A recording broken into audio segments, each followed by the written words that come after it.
बड़ी बेबाकी से अंधाधुंध फायरिंग शुरू कर देता है। आप वीडियो क्लिप में देख सकते हैं कि यूं लग रहा है जैसे किसी फिल्म की शूटिंग हो रही है।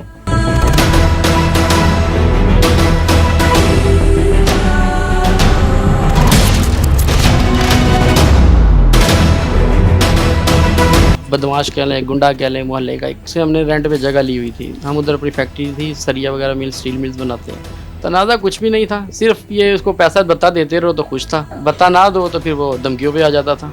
इस बार भी इसे ऐसे ही हुआ है। इसने फिर वो इस दफ़ा तो कहा कि मैं तेरे बच्चे ही मार देंगे। कभी इसने शराबें पीनी है तो उसके पैसे भी दे मुझे, मेरे फ्रेंड आ गए हैं। कभी इसने पार्टियाँ करनी है डेरे पे, पिस्टल लेके ही बाहर आया ऐसे ही, तो फिर आगे गालियाँ निकालने लगा, तुम मुझे जानता नहीं। इसने फिर ऐसे बोल्ट मार के फिर मेरी तरफ 6 फायर किए हैं।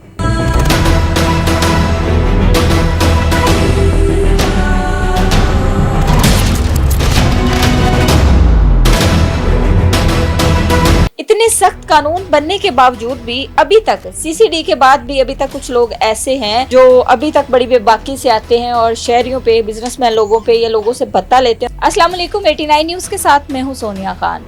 नाज़रीन, थाना शादबाग की हदूद में एक वाकया पेश आता है जिसमें एक नौजवान बड़ी तेजी से अपनी गाड़ी से गुजरता है, उतरता है और उतरने के बाद जो है बड़ी बेबाकी से अंधाधुंध फायरिंग शुरू कर देता है।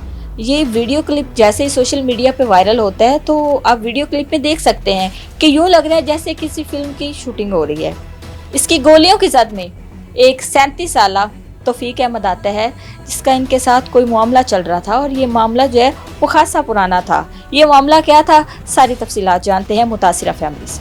नाज़रीन, मुतासिरा शख्स मेरे साथ इस वक्त मौजूद है। अस्सलाम वालेकुम। कैसे हैं भाई? ठीक है जी, अल्हम्दुलिल्लाह, अल्लाह ताला जान। नई जिंदगी की बहुत बहुत मुबारक हो। अच्छा, क्या नाम है आपका? तौफीक अहमद। तौफीक भाई, कितनी एज है आपकी? 37। जी मैरिड। ठीक है। अच्छा, क्या हुआ था? वह कुछ ये है कि हम 12 साल से तकरीबन इसके है ना, एक नाज़म है, नाज़म नाम का ना, एक बदमाश कह लें, गुंडा कह लें, मोहल्ले का एक, तो उसे हमने रेंट पे जगह ली हुई थी। हम उधर अपनी फैक्ट्री थी, सरिया वगैरह मिल, स्टील मिल्स बनाते हैं। कहाँ पे? बस शरीफ कॉलोनी के अंदर ना, तो उधर रख रहे हैं। तकरीबन ये 12 साल से ही हमें ना तंग कर रहा था, कभी पिस्टल लेके आ जाना। पिछले 12 साल से आप इनके उसी जगह पे रह रहे हैं? कभी हमने जगह छोड़ देनी, कभी इसने फिर कहना नहीं नहीं मैं मर गया हूँ, भूखा, ये है वो है, मुझे रख लो, फिर दोबारा दी ली। अच्छा। तो फिर बदमाशी भी आ जाना कभी। जी, वर्कशॉप है, यानी कि इसके तो खाली प्लॉट्स ही हैं, खाली प्लॉट्स ही हैं, बाकी हमारी कंस्ट्रक्शन सारी टोटली हमने। ये क्या बिजनेस है आपका? स्टील मिल्स का ठीक है, मैन्युफैक्चरर है, स्टील मिल्स। 12 साल से उसी जगह पे? जी, 12 साल से हम इसके उसी। साथ तनाज़ा क्या था?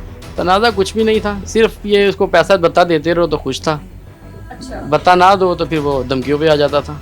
ठीक है। तो इस बार भी इसे ऐसे ही हुआ है। इसने फिर वो इस दफ़ा तो कहा कि मैं तेरे बच्चे ही मार देंगे। अच्छा। इस दफ़ा जो 12 साल पहले कितना रेंट था?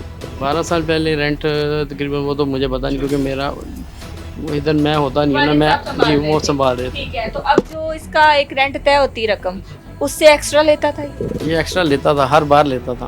क्यों? किसकी था? बस वैसे बदमाशी, गुंडागर्दी कि भाई मैं तू नहीं देगा तो मैं तेरे बच्चे चुक लाऊंगा, इस तरह की धमकियाँ देता था।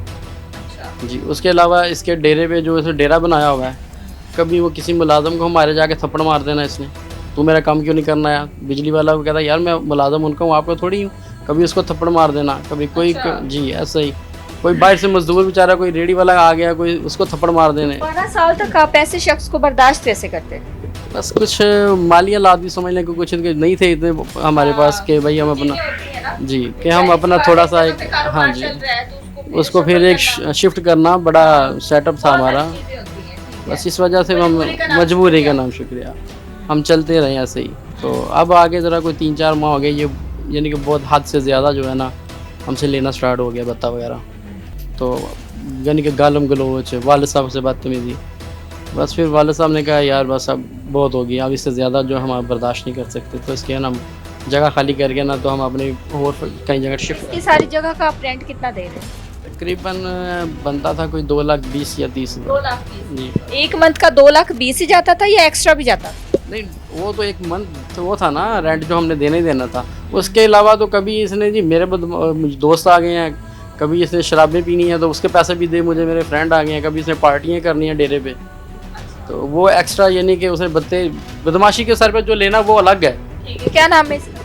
इसका नाम है नाज़म अब्बास। नासिम अब्बास की कितनी उम्र होगी और क्या कारोबार है इसका, क्या काम काज है? कोई कारोबार नहीं है इसका, सिर्फ इसका कारोबार ये है कि लोगों के झगड़े करवा के उसमें से पैसे पुलिस के साथ डीलिंग कर लेनी, और ये जो पंदी है रेत निकालना, वो पुलिस वालों को खिलाया रेत निकाल ली, इसका यही कारोबार है और इसका कोई कारोबार नहीं है। सिर्फ ये जो हमारे पे प्लाट पे रह रहा है हम इसको यही दे रहे हैं, बस इसका यही कारोबार है, इसके अलावा और कारोबार ही है ही नहीं है। ये तो उस दिन क्या हुआ था? पैसे बटोरे जैसे भी है, मार के ले लिया, छीन के ले लिया, बस इसका यही काम है। अच्छा, तो उस दिन क्या हुआ था? उस दिन ये था कि इसका हमने ना, सोशल मीडिया पे जो वीडियो वायरल है, आपके भाई आपको जो है वो संभाल रहे हैं और बड़ी अजीब सी कैफियत है, उस दिन ऐसा क्या हो गया था? हुआ कुछ नहीं था, आपको बताया ना कि हमें बस 3 माह से पहले हम बहुत ज़्यादा तंग आ गए थे। फिर हमने इसको कहा कि यार हमें ना तुम्हारे प्लाट जो खाली कर देंगे, तो एक प्लाट हमने इसका खाली किया उस दिन। उस दिन फिर इसको रात को बुलाया, शाम को भाई आके अपना एक प्लाट का कब्ज़ा ले लो हमसे, उसकी की वगैरह संभालो, तो बाकी जो प्लाट आपके रहते हैं उसका हमसे किराया ले लो। और ये आया, आके इसने गाड़ी में बैठ के पहले गालम गलोच किया वाले साहब के साथ, फिर शरीफ कॉलोनी में, जहाँ पे वो सारी आपने वो हमारी वर्कशॉप, हाँ जी। तो आते ही बाहर निकला, बाहर निकलते हुए आपने देखा होगा पिस्टल इसके हाथ में था। मैंने वो भाई ने किसी वीडियो बना के मुझे सेंड की, मैंने फिर आगे शेयर की। वो पिस्टल लेके ही बाहर आया ऐसे ही, तो फिर आगे गालियाँ निकालने लगा, तू मैंने जानता नहीं, मैं चल थाने जाना ही, तू मैंने जानता नहीं, चल मैं तेन तेरा मुंडा मरा देगा जेड़ा तू बदमाश में नहीं फिरना, ये है वो है, इस तरह की जिन्हें गालम गलोच वाले साहब से भी शुरू कर दी इसने। तो इसने जब वाले साहब की तरफ बोल्ट करके मारा ना, तो फिर मैंने इसको धक्का दिया, मैंने कहा जा यार दफ़ा जा यहाँ से, चले जाओ, तेरी मेहरबानी, क्योंकि सामने भाईजान भी खड़े थे, वालद भी थे, तो अल्लाह ना करे अगर लग जाता किसी को तो वो तो हमारे लिए वैसे ही, तो इसलिए फिर मैंने इसको धक्का दिया। ये जब धक्का दिया इसने मेरा गिरेबान पकड़ लिया, इसने मेरे पाँव में फिर एक फायर किया, जो कि मुझे खुशकिस्मती से नहीं लगा कहीं भी। तो उसके बाद वो यानी कि रागी उन्होंने उसको भी खींचा, मुझे भी खींचा। उसको आप थे और आपके वालिद साहब थे, दोनों थे? मेरे बड़े भाई थे और वालिद साहब थे, 2 भाई मेरे साथ थे। तो वहाँ उन्होंने फिर मुझे लेकिन आप लोगों के पास कौन सा असला था? आप लोग तो वैसे एक बिजनेसमैन है, आप लोग तो अपना जो है रोजगार के सिलसिले में जाते हैं आते हैं, बदमाश थोड़े ही? बिल्कुल ऐसे ही है, हम तो कभी रखा भी नहीं ना, कभी तो ना कोई गन मैन हमारे साथ है ना, हाँ जी, ना हमारे कोई माइंड में था कि भाई ये हमारे साथ मुकाबला करने आ रहा है। तो हमने तो वो ग्राहकीरों ने भी और फालद साहब ने भी सबने छोड़ छुड़ा कराया गया, यार चलो छोड़ो क्या मसला। तो जैसे ही ये उसको उधर किया खींच के, मुझे उन्होंने एक साइड पे कर दिया। इसने कहा मैं होने तेन दसना मैं तू मेरे जानता नहीं। अच्छा। जी, इसने फिर ऐसे बोल्ट मार के फिर मेरी तरफ 6 फायर किए हैं, जो कि सिर्फ मुझे 2 लगे। एक मेरा राइट साइड पे पाँव में लगा और दूसरा मेरा जो है ना लेफ़्ट साइड की टांग में पिंडली के नीचे। जब वो लगा तो फिर वो मेरी टूट गई है हड्डी, मैं फिर नीचे गिर गया, मुझे उसी टाइम गिर गया हूँ। तो उस टाइम फिर जी भाइयों ने मुझे पकड़ा, लेकिन वो उतनी देर में ये गाड़ी में बैठ के भाग रहा था। फिर जब बैठने लगा तो फिर भाइयों ने और वर्कर भी आगे फायर की बात सुन के इन सारों ने खींच के जब इसको खींचा ना, तो नीचे वो कीचड़ वगैरह था, ये उल्टे मुंह गिरा, यानी कि मुंह के बल ज़मीन पे। इसके कहीं सर पे चोट लगी, ये मुझे नहीं पता क्योंकि मैं तो खुद वहाँ पे उस टाइम पड़ा हुआ था। तो बस फिर वो जब उन्होंने इसको पकड़ा, फिर वो फरार नहीं होने दिया? नहीं, फरार हमने होने ही नहीं दिया। फिर उसके ऊपर बैठ के वेपन वगैरह छीन लिया वर्करों ने, 15 पे कॉल की है। 15 वाले जब आए हैं पुलिस वाले, फिर उनको मैंने अपनी भी यानी कि मेरी भी उन्होंने वीडियो बनाई, इनकी भी वीडियो बनाई, फिर हमने उसके हवाले किया। फिर उसके बाद मुझे 1122 वाले फिर मी हॉस्पिटल लेके चले गए। अब ठीक है, कितने फायर लगे हैं आपको? 2 फायर लगे हैं? 2 फायर लगे हैं, जिससे एक तो मेरी लेफ़्ट साइड की जो लेग है ना, वो उसमें रॉड डला हुआ है।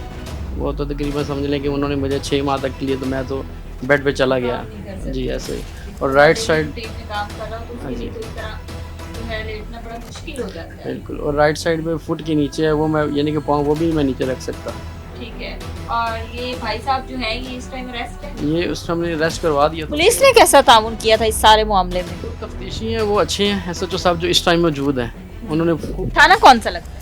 शादबाग जी। ठीक है, तो क्या कहा है पुलिस वालों ने? उन्होंने तो अरेस्ट उसी टाइम करवा दिया था ना हमने, तो बस उन्होंने बहुत अच्छा ताउन किया। लेकिन उसके और बड़े सोर्सेज हैं ना पुलिस वालों के साथ, वो बड़े ऊपर से आ रही हैं। लेकिन पुलिस जो इस टाइम जो हमारा तफ्तीशी है जो एसएचओ साहब है, वो बहुत अच्छे हैं, उन्होंने बहुत अच्छा कोऑपरेट किया। एसएचओ का नाम मुझे नहीं पता, क्योंकि मैं गया ही नहीं ना, पुलिस से वास्ता ही नहीं पड़ा। हाँ जी बिल्कुल ऐसा ही है। सही सही, क्या अपील है आपकी? अपील सिर्फ यही है कि मुझे इंसाफ चाहिए बस। मरीम नवाज़ साहिबा से भी अपील है, वज़ीर आला साहब जो DIG साहब IG साहब उनसे भी मुझे यही अपील है कि मुझे इंसाफ चाहिए, क्योंकि ये दरिंदा नुमा शख्स अगर बाहर आ गया तो इसने हमें अपनी जान का भी खतरा। फिर अभी तो खैर उसने फायर ज़मीन पे किए हैं या मुझे जैसे भी लगे हैं जी मुझे नहीं पता, लेकिन सीधे मारे हैं ना। लेकिन बात यह है कि अगर ये बाहर आ गया तो हो सकता है ये मेरे भाइयों को नुकसान पहुंचा दे, मेरे वालिद को पहुंचाए, मुझे पहुंचा दे, तो मेरी फैमिली को किसी को भी पहुंचा सकता है। मुझे इससे तहफ़्फ़ुज़ भी चाहिए और मुझे अपील मेरी ये है कि इसको कड़ी से कड़ी सज़ा मिले। और मरीम नवाज़ साहिबा जो कि आजकल बड़ा इंसाफ पे कॉम्प्रोमाइज़ नहीं करती, वो दिलवाती हैं। जीरो टॉलरेंस, बिल्कुल, बस मैं चाहता हूँ कि मुसलमान के लिए जीरो जीरो टॉलरेंस है इस टाइम। हाँ जी। आपने देखा होगा कि CCD इस टाइम कितनी मुतहरिक है। बिल्कुल ऐसा ही है, बिल्कुल मैं चाहता हूँ कि बस मुझे इंसाफ मिले। और अगर ये छूट कर आ गया तो मैंने आपको पहले ही कहा कि हमें अपने तहफ़्फ़ुज़ लाज़मी चाहिए, ये छूटना नहीं चाहिए, बस इसको सज़ा मिलनी चाहिए जो भी है इसकी बनती है। और खाली इन्होंने दफ़ा लगाई है 324, हालांकि जो कि इसने हवाई फायर किया उसकी दफ़ा भी लगनी चाहिए, जो इसने हमें यहाँ पे दहशतगर्दी डाली है, जो बत्ताखोरी मांगता रहता है उसकी भी दफ़ा लगनी चाहिए उसके ऊपर। तो हमें सिर्फ अपील है, इंसाफ की अपील है बस, बाकी आप देखिए। CM पंजाब से और आला हुकाम से भाई की अपील है कि छोटे छोटे इनके बच्चे हैं, अगर वो शख्स बाहर आ जाता है तो क्या गारंटी है कि जो शख्स इतनी बेवाकी से आता है असला लहराते हुए, उसकी वीडियो भी बाकायदा तौर पे वायरल है, आप देख सकते हैं। इतने डिपार्टमेंट बन चुके हैं, उसके बावजूद भी भत्ताखोरी तो चले एक साइड पे, भत्ताखोरी तो सदियों से चलती आ रही है, लेकिन इतने सख्त कानून बनने के बावजूद भी अभी तक CCD के बाद भी अभी तक कुछ लोग ऐसे हैं जो अभी तक बड़ी बेबाकी से आते हैं और शहरियों पे, बिजनेसमैन लोगों पे या लोगों से भत्ता लेते हैं और उस तरह दिन दिहाड़े आके थ्रेट करना, पैसे लेने और उसके बाद जो है आके जैसे कोई फिल्म की शूटिंग चल रही हो। ये हम इस्लामी जमहूरिया पाकिस्तान में रहते हैं और ये भाई इनको सेफ्टी चाहिए। इनकी आला हुकाम से अपील है, हमारी भी गुजारिश है कि इनके छोटे छोटे बच्चे हैं, क्या गारंटी दे सकता है कोई कि वो कल को आके खामोश होकर बैठ जाएगा। तो आला हुकाम से अपील है कि ऐसे मुजरिमान को जो है वो कैफरे किरदार तक पहुंचाया जाए। ये शरपसंद अनासिर हैं जिनकी वजह से हमारे मुल्क का सुकून बर्बाद हो चुका है।